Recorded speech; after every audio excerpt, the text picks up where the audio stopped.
What's up, everybody? Clark here for the BOS Sports Blogcast. Here's the Atlanta Hawks. They saved the day, and Atlanta sports fans from the infamous Atlanta Sports Sunday double dip with a clutch come from behind victory over the now Brooklyn Nets, formerly the New Jersey Nets, 115-104. Jalen Johnson, league leader in double doubles, with a fat double double tonight. 26 points, 12 rebounds, 4 assists. Bittersweet news for Atlanta fans, as on the other side of that double dip save was the Braves thrashing at the hands of the Minnesota Twins as they won 8-1. As for Atlanta Braves, unfortunately, it is New Year, same Braves struggles with RISP. As we saw all of our Braves regulars today, Drake Baldwin, Ronald Acuna Jr., Matt Olson, Austin Riley, Jurickson Profiler, Braves newcomer Mauricio Dubon, Ozzie Albies, Michael Harris, all put up a fat 0 combined with the bench, with runners in scoring position. The lone Braves run coming at the hands of Drake Baldwin, solo home run. Ugh. The Braves, they face journeyman MLB pitcher Taj Bradley, and as we've seen, contenders last couple days put up as much as 20 runs from the Yankees. My goodness. And the Dodgers certainly look solid today. Certainly want to see the Braves fare better against Taj Bradley today. Not what we wanted to see. We saw players struggling again versus 12-6 break. Just like last year, just like 2024. Michael Harris swinging outside the zone, chasing balls. Similar concerns to last year at this point. Even just 2 days in spring training, a bit concerned. Seems like they have a lot of work to do. Long are the days gone or of Brian Jordan and Andrew Jones punching over, trying to make that strike zone smaller with their batting stances. Players now, they have an open batting stance, trying to aim for that launch angle, offensive approach, get more power in their swings, but still use that strike zone. Of course, now with automated ball strike system, the strike zone's going to be strict, and pitchers aren't going to get away with balls out of the zone. So use that strike zone and don't chase out of it. So today's episode, we'll be recapping today's Braves game, yesterday's Braves game, first 2 Braves games of the year, as well as the Hawks game today. Thankfully, the Hawks wins. The awful Braves taste out of our mouth. As the Braves, they got a lot of work to do. They'll face opening day Seth Lugo and the Kansas City Royals, Maikel Garcia, Jack Caglione, Bobby Witt Jr., what could be an absolutely stellar squad and wild card team.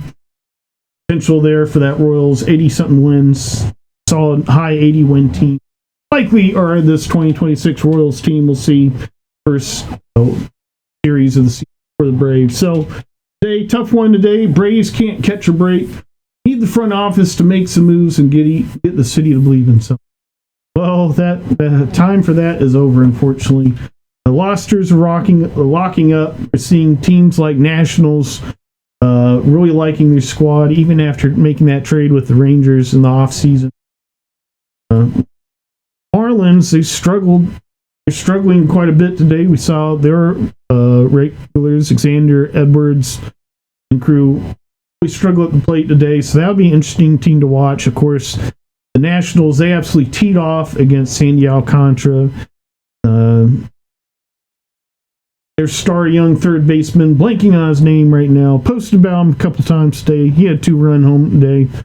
So that's a team to watch out for. Maybe they can get to 70 or 80 wins this season. The Nationals, he's a little bit of a shocker there. Maybe Alex Wood, CJ Abram, they can get a little bit more consistent at the plate. Phillies as well today. Kyle Schwarber, he had a nice home run. Kyle Schwarbombs are back. So for the Braves as well, they played Alex Lodis, second round pick, 2025 draft. He was invited to spring training camp, big league camp. Did not see Tate Saltonstein invited. Different trajectory developing there. Alex Lodis, no hits today. He did hit into the game-ending double play right before John Gill hit. He did get a hit to Braves prospect John Gill, so that was nice to see. Well, on the pitching side, we saw J.R. Ritchie. He 2 scoreless innings. He had some command issues, including a walk. It was maybe a little bit effectively wild, benefiting from that. Well, Chris Sale, 3 strikeouts, 2 runs, and 3 strikeouts and 2 hits allowed, 2 scoreless innings. Javi Guerrero and journeyman Anderson Pilar, who's been with the Braves last couple years, they combined for all 8 of the Twins' runs. As the Braves, they sent out 9 pitchers today in the spring training outing, and 2 of them accounted for all the offense. Overall, good day pitching for the Braves. Like to see our regulars to fare better against Taj Bradley, but second day of spring training, hopefully they'll trend upwards and continue to improve at their goals. Before we get to yesterday's spring training game where we saw Mike Yastrzemski go 2 for 2 with a walk, let's look at today's Braves game. And there's that Pirates-Phillies score. Phillies 3-4. Valdez for the Pirates, 4 RBIs, a home run. Kyle Schwarber, home run. Dombrowski. Yeah. Interesting. I think the Phillies GM is Dombrowski. Got beat by a similar name. All right, moving on. Hawks. Solid win tonight. Hawks took down the Brooklyn Nets. Brooklyn Nets, they really collapsed there in that fourth quarter. It was a little bit odd there, but we'll take the win. And as well, big news of the day, Zachary Richey's out of the starting lineup. All the interviews and everything, they seem spinning it in a positive thing. I'm certainly still high on Zachary Richey. Turnaround. Well, Jalen Johnson, 12 rebounds. Zachary Richey, he came off the bench and he had a strong first quarter with 7 points and then fizzled a little bit as the Hawks rotations, they're a little bit wonky tonight. Of course, the first night of Richey not being in the starting lineup, things can kind of be that way, and Quinn Snyder mentioned in post-game interviews about wanting the rotations and things, defensive rotations, be better with these new groupings of player personnel. Well, CJ McCollum has been in the Hawks closing lineup most of the time since he's been here, and it's certainly the strongest lineup for the Hawks overall, offensively, and as well metric-wise. Quinn Snyder arguing it is defensively, although having Richey in there certainly is a tall, athletic presence. There he can also rebound, so different trade-offs there. I think still an argument to be made for Richey in the starting group eventually. Right now, it'd be nice for the Hawks. This stretch here coming up, next stretch of games, a lot of winnable games coming up. Having CJ McCollum there get an offensive punch there early like they did. They had an early lead there in the first quarter, and that really helped the Hawks not having to come from behind as they have been doing a lot this year. Certainly, they fared a little bit better in November when they got off to a decent lead there, recovering from the slow start. So, of course, in this podcast, we look at 3 key stats, whether or not a team wins a basketball game. That is field goal percentage, rebounding, and turnovers. And today, Hawks won 2 out of 3 of those, as the Hawks outshot Brooklyn Nets 48 to 44%. Hawks absolutely cleaned up on the boards there. Jock Landale, Jalen Johnson, of course, with a double-double and 12 rebounds. Onyeka and Kagu, they did solid work there in the paint. 52 rebounds, Brooklyn Nets 34. Of course, the Brooklyn Nets, they have a very solid front court pair in Michael Porter Jr. and Nick Claxton. It's nice to see that stat line. They cleaned up well on the glass, fared well in the paint. First that duo, not in 4 quarters, not just in that fourth quarter collapse there by the net. So, Asa Newell, Buddy Hield, still no minutes.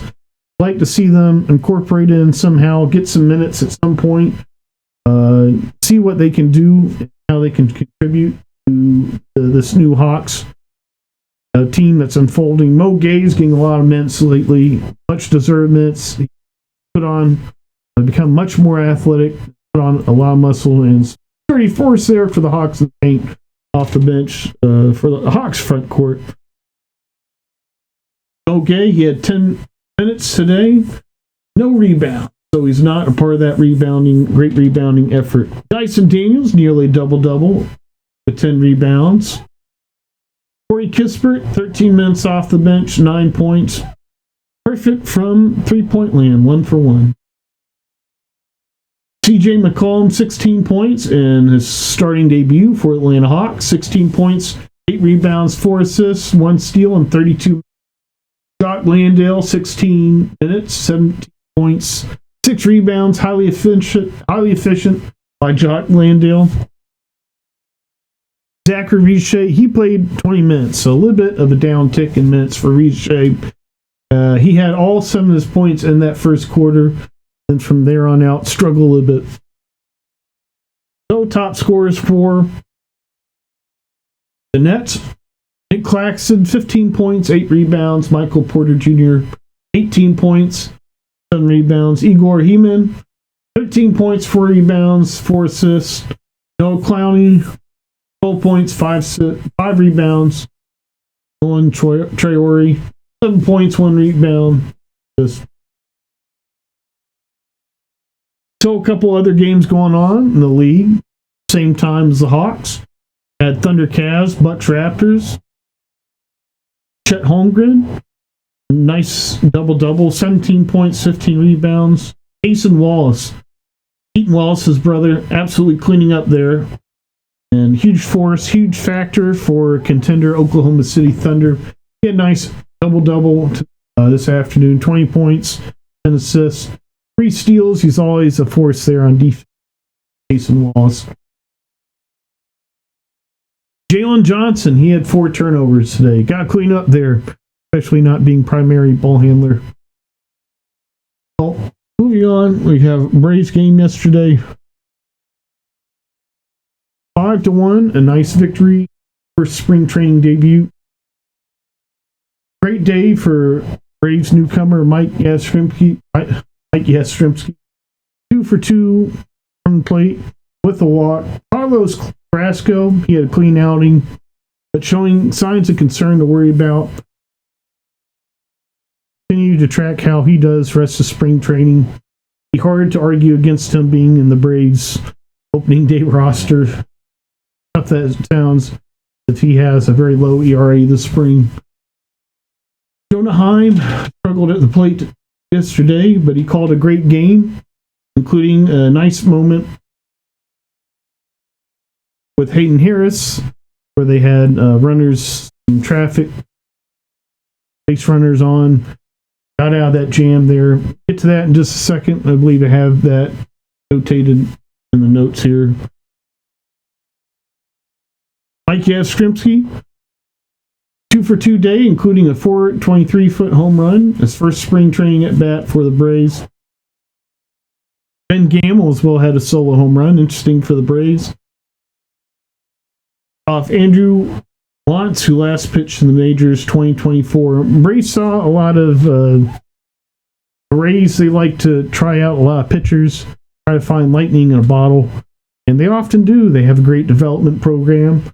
And yesterday we saw a lot of pitchers from the Tampa Bay Rays that they're trying to catch lightning in a bottle with. Today, of course, Taj Bradley, more established major league force, likely to be on the Rays opening day roster. Andrew Wantz, likely not to be on the Rays opening day roster. Gave up a home run to Ben Gamble, but still nice to see Rays home run. So, Rays 25th ranked prospect of last season, TJ Nichols, is the one who gave up a home run to Mike Yastrzemski. So it'd be kind of like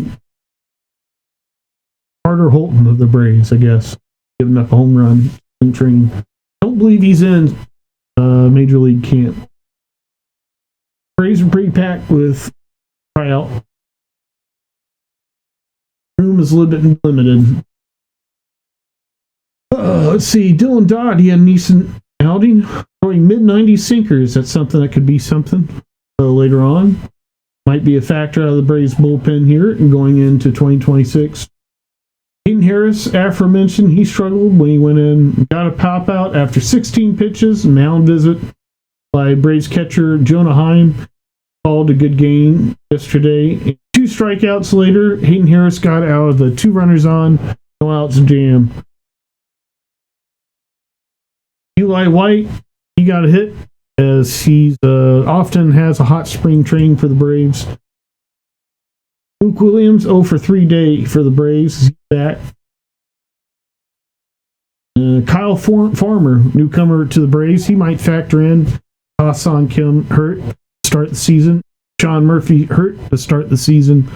We might see a player like Kyle Farmer make the opening day roster. James Karinchuk had an interesting outing with a lot of induced movement on his fastball. 2 strikeouts. That's something he might be an effective reliever versus some of the... All right. Before we go, gotta get in the mood here for opening day of the Braves spring training. And before we get to that, we have our plays of the game. Plays of today. Highlights of the day. Oh, goodness. Let's get to them. All right.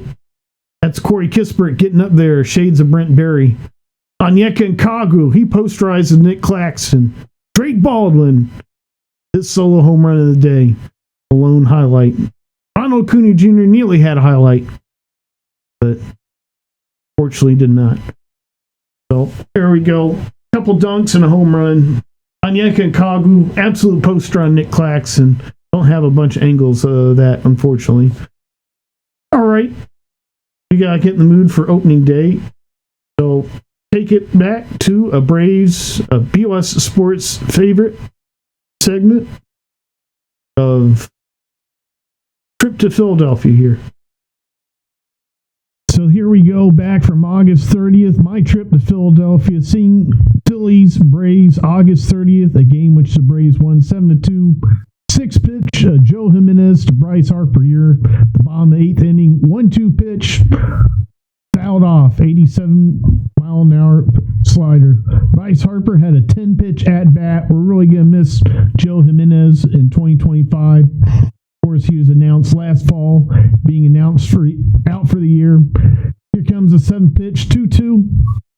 Slider down, ball.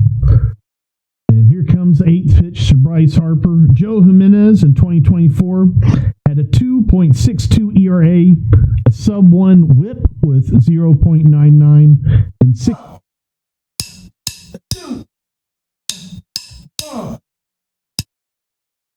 So here we go, back from August 30th. My trip to Philadelphia, seeing Phillies, Braves, August 30th, a game which the Braves won 7-2.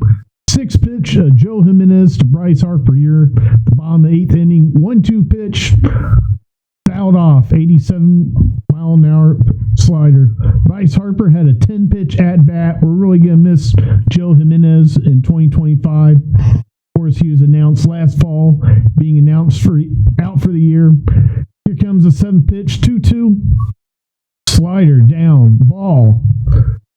And here comes the 8th pitch to Bryce Harper. Joe Jimenez in 2024 had a 2.62 ERA, a sub-1 whip with 0.99, and 68.2 innings pitched. Another ball, 3-2. Count. Bryce Harper, fastball up, 95.8 miles an hour. Really wish the Braves would sign another high-leverage righty. There's still Kyle Finnegan, Luis Garcia out there for the Braves here on this date of February 12th, 2025. 9th pitch to Bryce Harper, 95-mile-an-hour fastball. And it was an absolutely brilliant inning by Joe Jimenez. You get 3 out of the 4 batters faced out.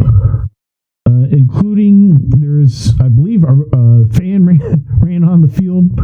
But here, Bryce Harper goes up the middle to Michael Harris, center field, base hit.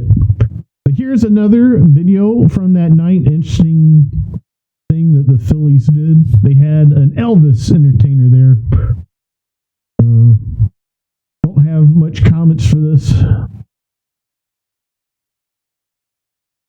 It was a nice, cool night there. A windy breeze. It's nice being in Philadelphia. Cool air, cool weather. I'd like to go back there. Citizens Bank Park in the summer heat of Atlanta in the August. Perfect weather to eat, drink outside. It's a cool 60-ish degrees. Can even dip into the upper 50s a little bit. Get a little bit nippy, but it's a nice change of pace from the summer heat, the 90s, 100s of Atlanta. Here you see the bullpen chilling out there. I'm sure they enjoy cooling off a little bit. Here's Brian Snitker, the Braves dugout. You can see Max Fried. Miss him. Marcell Ozuna at bat, wearing the yellow protective gear. Grant Holmes, we'll see what kind of year he has for Atlanta Braves this season.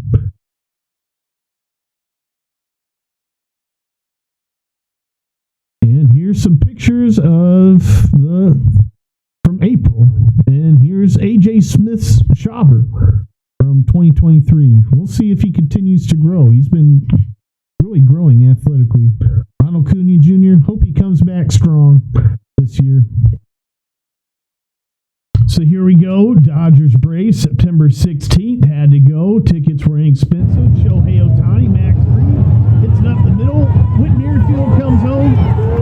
Miguel Rojas is safe. Part of a 9-0 Dodgers defeat over the Braves. Hope the Braves have more success over the Dodgers in 2025. Here as well, some more pictures from my trip to Philadelphia, late August. Aforementioned, that weather was nice. Michael Harris had that absolute highlight catch. Did not get that on video, unfortunately. So the Phillies again this year will be a part of the usual suspects in the NL East for a contention of the division title. See Phillies, Braves, and Mets duke it out again.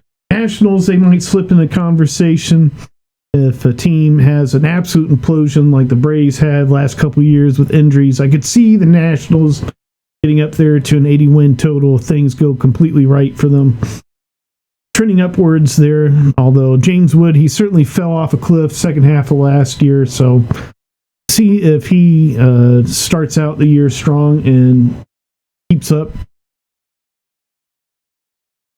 good work there at the plate for the Nationals. Key factor for them. I really think it's going to hone in on the key three, the usual suspects, Mets, Phillies, Braves. And Braves are done playing the Mets after their mid-August series. Braves, they play Phillies twice, beginning at September. And then last week of the year, the Braves are playing the Astros while the Phillies and Mets beat up on each other in a series that could determine the NL East in several angles. Now, the Phillies, for Zach Wheeler, he's out for all spring training with thoracic outlet syndrome as well. Their position player depth is absolutely strange. Past Bryson Stott, Alec Bohm, Max Kepler, Brandon Marsh, they really don't have anyone there on the bench. And of course, those are all starting players, but their bench depth is absolutely terrible as far as position players go. And then starting pitchers absolutely have not worked out. Prospects, they got rid of Mick Abel, Andrew Painter. They're still hoping to work out. So that'll be a key factor for them as well. Jesus Luzardo, can he continue to do well for them? He's been up and down in his major league career. Few key as well. Aaron Nola, he had some concerning stats as well last season. So they have a lot to worry about as well as the Braves do. And the Mets as well. Francisco Lindor, he's dealing with an injury right now already for them. They have a lot of pitching depth. I like the Mets pitching depth. From Kodai Senga to prospect Jonah Tong, everyone in between. They have a nice amount of starting pitching depth, probably the best in the NL East. But their lineup just isn't quite as strong as the Phillies and Braves. Of course, they traded for Marcus Semien, the big deal, Brandon Nimmo going to the Rangers. And they got Juan Soto, who's a persistent force, and if he DHs, he'll probably never get injured and always will be a force for that Mets team. For them to win games, they're used to adversity. They get over adversity, so if they have a collapse, I'm not quite looking at them to really still go below 80 games as far as the win total. I think they're probably solid. They're pretty solidly built all around. They just don't have a very high ceiling, I don't think. So losing Pete Alonso was really crushing. That made no sense. And they really should have retained him, and it would have made the squad a completely different juggernaut as far as we're looking at now. Right now, I'm looking at the Mets and seeing a mid-80 win team. Looking at the Phillies, seeing a mid-80 win team. Looking at the Braves, seeing a mid-80 win. So there's a lot of things to track for these three teams going in the rest of spring training that these signs point positively towards the Braves potentially winning the division again, which I'd be very happy about. Of course, that's mostly what we're familiar with as Braves fans, are those division titles, as the playoffs don't always go so great. All right.